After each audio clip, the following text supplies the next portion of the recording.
Welcome back. We're here to finish example 2 and 3. So our next problem here is your school's drama club charges $4 per person for admission to the play Our Town. The club borrowed $400 from parents to pay for costumes and props. After paying back the parents, the drama club has $100. How many people attended the play? First thing you need to look at again, labeling your variable. So in this case, we look at what the question asks for. It says how many people attended the play. So we're looking at number of people. So I'm going to go ahead and label it P. Do not always use X. Use a letter that makes sense. So P equals number of people.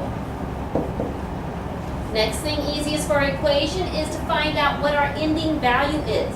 In this case, it says after paying back the parents, the drama club has $100. So that's how much we ended with, or that was their total. So I'm going to put equals 100. The rest of the numbers then, we look for our keywords and we write our equation. So our other numbers we have, they charge $4 per person. Please remember I said the word per tells you what number is going to go with our variable. And they borrowed $400. Well, if they borrow, remember they have to pay that back.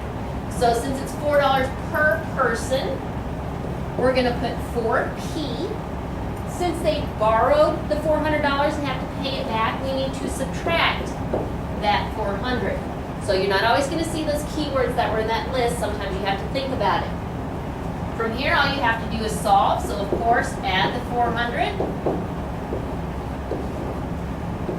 4P equals 500. Then divide by 4. So P equals, wait a second, my calculator.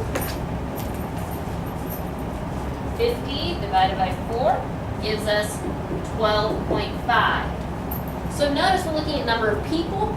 We cannot have half a person. So how many people attended the play? We're going to go ahead and round up to 13 people. So we'll put 13 people. And that's my final answer on that example. Our last example we have, you are hanging 4 championship banners on a wall in your school's gym. The banners are 8 feet wide. The wall is 62 feet long. There should be an equal amount of space between the ends of the wall and the banners, and between each pair of banners. How far apart should the banners be placed? Being that this is something that I can picture in my head, you need to remember to draw a picture of it. And put in any numbers that we know. So in this case we have 4 banners. So I'm going to draw 4 banners here. And it says that they are equally spaced.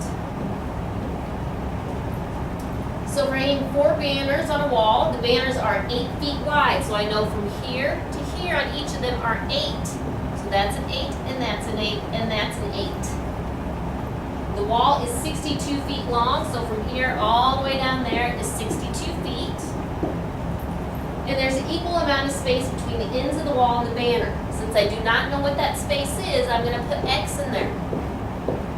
Because they are all the same, so X will be all the same value. Again, we have to label what that X is. So it says how far apart should the banners be placed? This sentence, this last question is going to tell me what to label it. So X is going to equal distance between banners.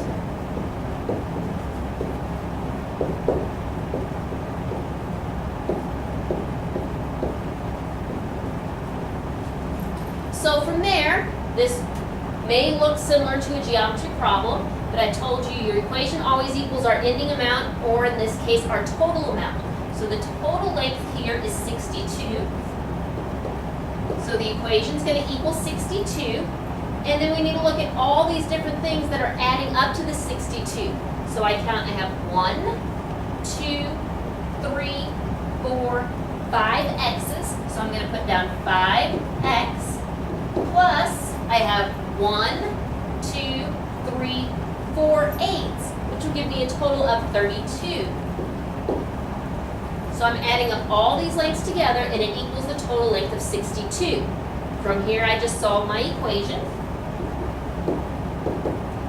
I subtract the 32, get 5X equals 30, divide by 5, and so X equals 6.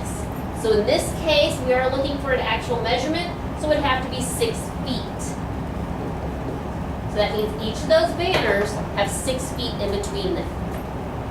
Thank you, and I will see you tomorrow.